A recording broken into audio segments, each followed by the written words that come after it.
Welcome into 2 on OSU. I'm Sam Hutchins. Ben Hutchins joins me, as always, to discuss Oklahoma State football, basketball. We'll get into it all here today. Thanks for listening. You know, I know that there are certainly plenty of options you have to listen to podcasts and Oklahoma State news. So we thank you that you choose to spend your time with us, and we'll do our best to make it well worth it. It's a big news day today nationally with Nick Saban retiring. Ben, that just broke as we hit record. With that said, what are your knee-jerk reactions to, I guess, on the Oklahoma State front? You know, Bama was supposed to come to Stillwater in 2028. He won't be there. He won't be anywhere next year. He'll be with Miss Terry or on the golf course or wherever else.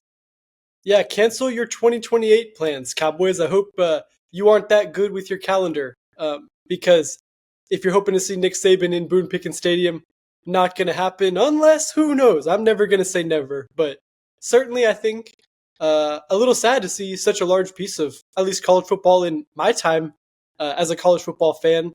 Sad to go. College football is not going to be the same without Nick Saban. That's right, Ben. 6 national titles, 1 at LSU too.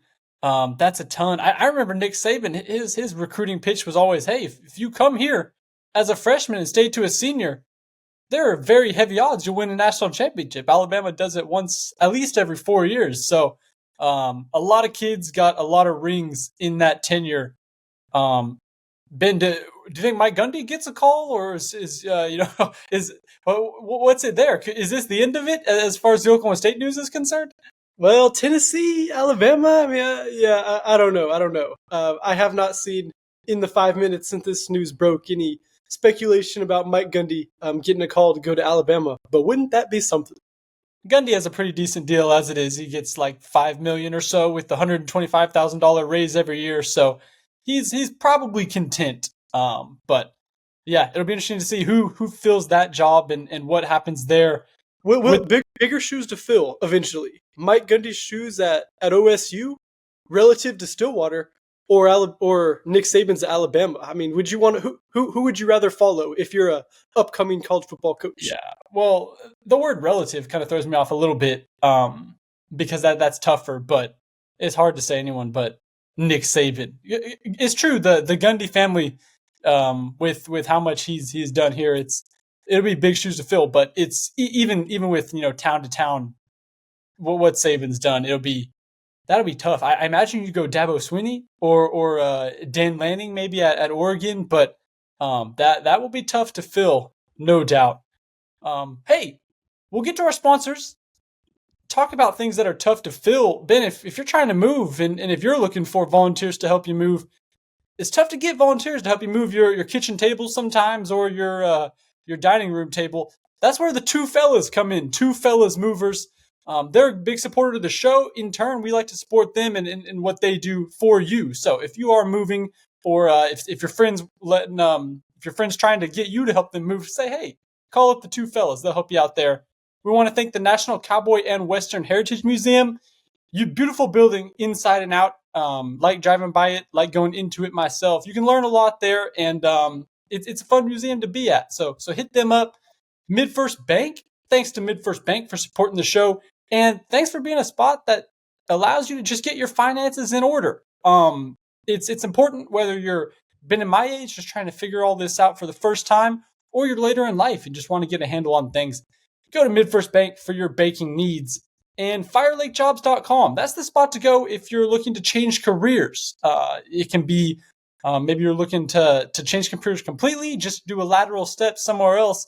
That's the spot to go in Oklahoma. FireLakeJobs.com for a job change. And lastly, I want to thank Oklahoma Ford dealers. Ben, we've spent a ton of time in a Ford vehicle on the road this year, driving to Ames and Houston and Houston again, wherever else we've driven. So thanks to the Ford dealers for being a sponsor of the show. And I'll remind you to drive into your best in Oklahoma Ford dealers today for the best deals on Ford's full lineup of trucks and SUVs. Ford is the best in Oklahoma. I'll kick it to you, Ben. There's big news, speaking of Nick Saban, Hall of Fame guy for sure. Oh, Justin Blackmon got a nod to be a college football Hall of Fame member too. Not a surprise here in Stillwater, but it's cool to see him get recognized. And it's almost hard to say where to start with Justin Blackmon. That's right, Sam, and it's kind of another honor, right? He just got inducted into the OSU Hall of Fame, the OSU Hall of Fame, I think it's called, Athletics Hall of Fame. So a couple cool honors for a guy who I think is now becoming more known for what he did on the football field rather than anything in the NFL or bust. I think Justin Blackmon is truly kind of settling into his identity as one of the best college football players of all time. Certainly in the modern generation.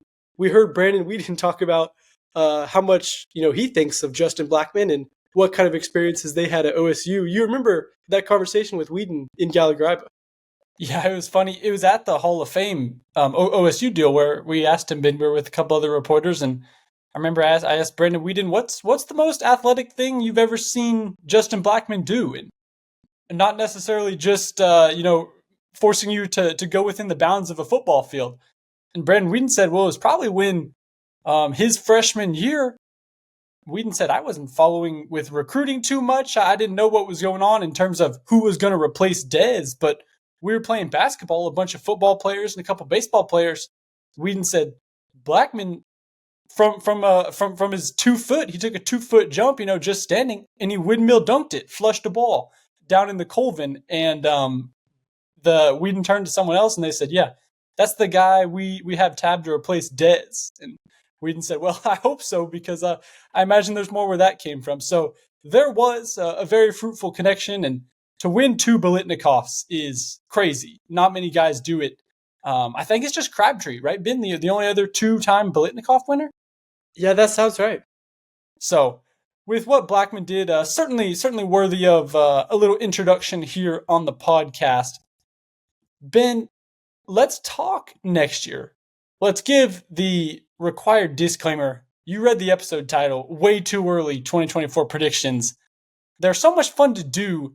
Maybe won't be so much fun to look back on because it really is way too early, but there is some things that we can glean and project forward in the future that I think, it's not a complete,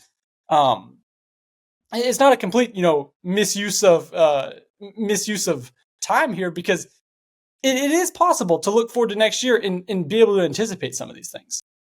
I certainly think that's the case. And, you see some of the trends, some of the patterns in 2023, especially toward the end of the season. You might say, hey, could be something we see in 2024. And we aren't trying to go with the Ollie Gordon will lead OSU in rushing prediction. That's not exactly what we're after here too. We're going after some maybe unique things you hadn't thought of or hadn't considered that we could maybe bring to light. And Sam, I'll get started with the first one. And I think, am I crazy here? Deshaun Stribling, I think he could lead the Cowboys in receiving next season and get to 1,000 yards. Something even Brennan Presley didn't do this year. Yeah, that's interesting. He's kind of a hard guy to gauge. We mentioned maybe that's the theme of this podcast a little bit, but he's a hard guy to gauge because he did look great before his season-ending injury, I think in the Arizona State game. So in a small sample size, he looked great. I do agree that it's hard to exactly project what the receiving room will look like this year in terms of, Bowman's favorite options, because it felt like Stribling was Bowman's favorite option in the start of the year. Then it turned to Presley, and then toward the end, Rashad Owens really came on. And we've seen all 3 of those guys kind of be a focal point in the offense, and they all 3 will be back. But if you want to go out and say Stribling will rise up and be the number 1 target in that group, I can't dispute that at all. I could see there being a case for that. And I think if you want to draw a distinction, I might give the edge to Brennan Presley in catches. We saw him set the all-time OSU single game record, so Brennan Presley might end up with more receptions next year than Deshaun Stribling, but I think I'm going to give the edge in terms of yards and maybe yards per pass, yards per completion to Stribling, because like you said, of the connection he showed with Alan Bowman at the start of this year and his kind of deep play threat. He was leading the Cowboys in receiving early this season until he got hurt. So I expect it to continue and start right back up. My prediction that maybe you've thought of, maybe you haven't for 2024, a lot of times looking at the schedule, it won't reveal anything, but I think the FCS opponent on Oklahoma State's schedule in the non-con next year is going to be tougher than the SEC opponent. That's South Dakota State, and I'm comparing them versus Arkansas in this example. But look, Arkansas, they'll be all right. They'll have some good players, but I don't think they'll be anything special. So the Razorbacks are coming to Stillwater, and they haven't played since 1980, so not a lot of history. But the Razorbacks went 4-8, and they lost KJ Jefferson. He transferred to another school in the Big 12, UCF. So the Razorbacks are just in a state of change. And the Jackrabbits, look, all they do is win. They got their 29th consecutive win in the FCS championship against Montana. So FCS, don't just tune that out, Ben. A lot of folks are saying that maybe it was a little malpractice that they weren't ranked, even though they are an FCS team. But that's just because of the culture that the Jackrabbits have built up. Their last loss, to give a little Power 5 comparison, their last loss was at Iowa in 2022, but they lost by 4 points, 7-3. So the 2022 version can hang with a solid Big Ten team, and the Jackrabbits are coming off a national championship. So I'm just floating it out. That's the first game of the year. It's in August 31st. But watch out for the Jackrabbits to be the potential loss in the non-con for Oklahoma State. Yeah, that's no, kind of ease into it game for the Cowboys to start things off in Boone Pickens Stadium. That's going to be a tough one. I don't think the Jackrabbits are going to sneak up on anyone, like you said, Sam, because of their record in what might be, I haven't checked on this, but probably the longest win streak in college football right now, going into Boone Pickens Stadium next season. So I think that's certainly within the realm of possibility. And gosh, I'm excited for that game. That'll be fun. Yeah, it kind of feels like how everyone was hyping up South Alabama this last year as, man, the Jaguars, that's the team you got to watch. Those are the cats that are going to give the Cowboys some struggles. And they did. It was like the trendy upset pick in March Madness. That 12 seed that ends up coming in and dominating. And everyone can point to it and said, I saw that coming. So I'm just saying that's kind of what it feels like this year. So the Cowboys do not want to start slow on August 31st. No doubt. Sam, I have a prediction, I think, kind of where you were starting to go. Overall Big 12 strength. I think the Big 12 is going to easily get 2 teams into the college football playoff next season. Of course, it expands to 12, so not quite as bold as that take would have been a year ago. Sure. But, you look at it right now, Sam, the Big 12 or the college football playoff has 6 automatic bids, 6 at-large bids. Well, that's probably going to go down to 5 and 7 because of the Pac-12's kind of implosion. So there should theoretically be 7 at-large bids up for grabs, aside from the Big 12 championship game winner. And there are a few teams, getting a lot of respect in the other way too early look aheads to 2024. I think between Arizona, Oklahoma State, and Utah, there could be 2 teams in the college football playoff next year from the Big 12. That sort of bleeds into my last prediction. Hey, it's almost like we plan the show out in advance. No, we do. But my last prediction is I think the Cowboys are going to be very fortunate to not get Arizona on the schedule, with the disclaimer that I think it'll be maybe like that Texas deal this year where everyone says, oh, the Cowboys, they got so lucky by not playing Texas. And then you look up and those are the 2 teams matched up against each other in the Big 12 championship. So I'm saying from a way too early perspective, when you look at schedules, analyze who's got what and who's hosting where in the Big 12 next year, the Cowboys don't get Arizona. And the Wildcats will be one of the favorites to win the Big 12. I'll just run it down real quick. Oklahoma State fans probably reveled in their defeat of OU. They went 10-3, and now they come into the Big 12 on a 7-game winning streak. And they bring back their quarterback, Noah Fafita, and most of their O-line comes back. They have a stud receiver, McMillan, who comes back too. So I think it could be one of those deals like last year where maybe the Cowboys wouldn't make it to Arlington if they ended up playing Arizona because a loss would have removed them. But when they get to Arlington, I could see them playing Arizona. So that's just way too early 2024, what I see from the schedule. Yeah, similar to kind of the narrative going into this season, Sam. And we saw maybe how beneficial it was for the Cowboys not to have to play the Longhorns until the Big 12 championship game. So certainly something to keep your eye on going forward to next season. And I bring up Arkansas a little earlier. It's worth doubling back on. They have one of Arkansas's best players that I'll be excited to watch for folks attending that game is Luke Haas, the Bixby tight end, who was one of Arkansas's best players as a true freshman and until he got hurt. But Arkansas will be missing a guy in that game that is coming over to the other side. The Cowboys picked up a transfer today in the portal, AJ Green. Ben, you updated the transfer portal tracker, which I recommend you listeners check out if you need the full picture of who's coming and who's going. But Ben, what can the Arkansas kid, who's an Oklahoma native, what can the AJ Green bring? I assume behind Ollie Gordon, unless you think he's gonna come in and supplant some of that work. But what does Green bring to the table? Yeah, you could maybe bring Blake Corum back for another season. I don't know if he would start at number one over Ollie Gordon on the depth chart, Sam. But AJ Green's, I think he's going to be, more than just a backfill kind of end of rotation. Ollie needs a breather guy. He was really productive in all 3 of his seasons at Arkansas. He rushed for 951 yards in those 3 seasons and averaged 4.73 yards a carry. So this guy knows how to get it done against obviously solid defenses there in the SEC. And yeah, he's a Tulsa guy. Many of you might know him. In 2021, he was the number 2 player in the class out of Oklahoma. So highly touted guy coming back for his senior season in Stillwater out of Tulsa Union. I think it's a player who's a great fit for OSU. You want a guy in case something happens to Ollie Gordon. You look at it, OSU was remarkably, I guess, fortunate, lucky, whatever way you want to look at it with Ollie Gordon's health this season. So I think it's an important ad for the Cowboys. Yeah, I can't keep help thinking with all the hype going into next year around this Oklahoma State team.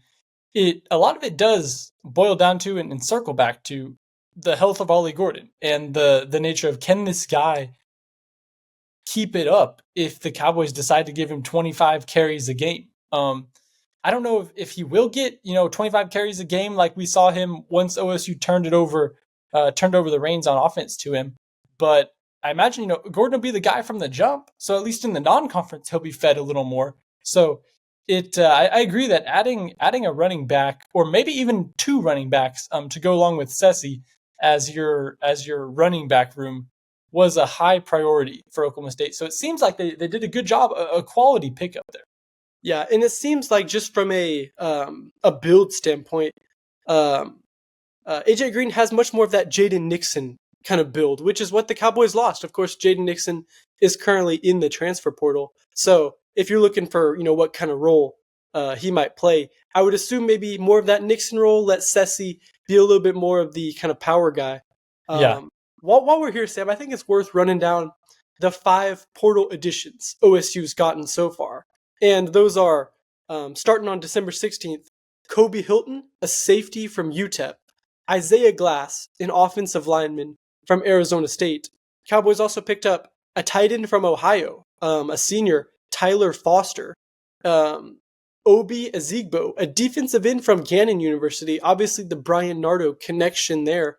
And of course, today we found out AJ Green from Arkansas is coming to Oklahoma State. Which of those players, Sam's, maybe from their position or whatever, are you kind of most excited to watch and you feel like was maybe the best pickup for the Cowboys?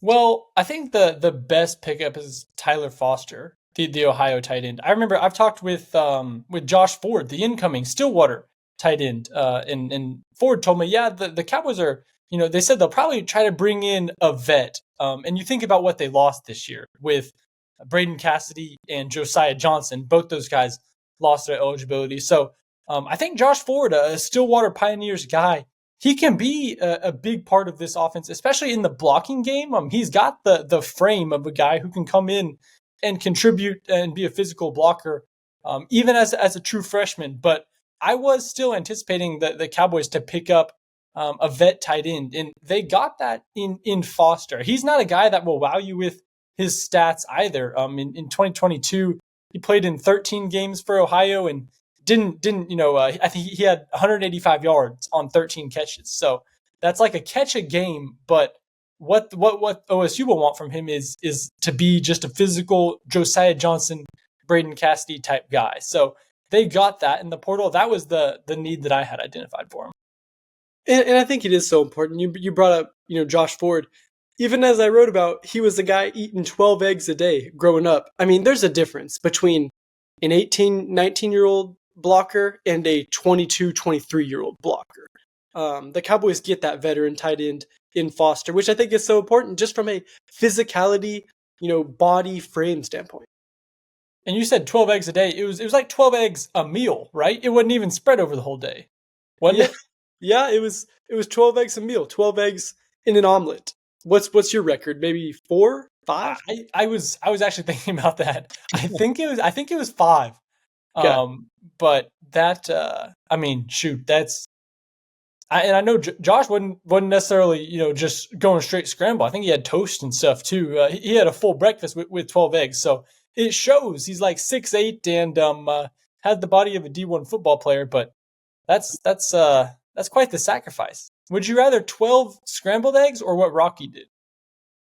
Oh, What did he have? Like 3 raw? Which would you rather do? Because I imagine, I'm like, dude, with Josh Ford, you're cooking them, but you're eating so much more. I imagine that'd be healthier than just putting a couple down raw. yeah. If I had the choice, Sam, I think I'd have to scramble them up. It would take some serious nerve to take that shot of eggs. I don't know if I could do that. Okay, well, we will keep you updated with the football transfer tracker. The portal's closed, but the Cowboys and other teams can still get guys. You just can't hop in the portal until the spring anymore. So keep updated with the portal and with the podcast for that. We'll talk a little basketball now, Ben. The Cowboys are off to an 0-2 start in Big 12 play. Lost at home to Baylor, lost Tuesday night at Texas Tech. There have been signs of promise for this Cowboys team. It just hasn't manifested on the scoreboard. And with a subpar non-conference slate, it's not a time for Oklahoma State basketball to be too happy with moral victories. You need actual victories to get to March Madness. Yeah, the 3-point shooting, which was so promising in the non-conference portion leading up to Big 12 play, has not been at the level of the Cowboys, the level they needed at through a couple games of Big 12 play. I think the Baylor game was promising. OSU should have won that game, right? You look at the 4-point foul there at the end, the turnover from Eric Daly bringing the ball up. I think without a couple things going that way at the end of the game, the Cowboys win that game. It doesn't go to overtime. But the Texas Tech game, if you're looking for hope, was maybe a little bit of a step back from the optimism that maybe the Baylor game brought on. Yeah, it's fun to watch. I like watching Brandon Garrison, the freshman who was great against Baylor. Boynton said after the Baylor game, there were times where Brandon Garrison was the best player out of the 10 on that court. So he went off against Baylor, was held mostly in check in Lubbock. I think he had 4 points.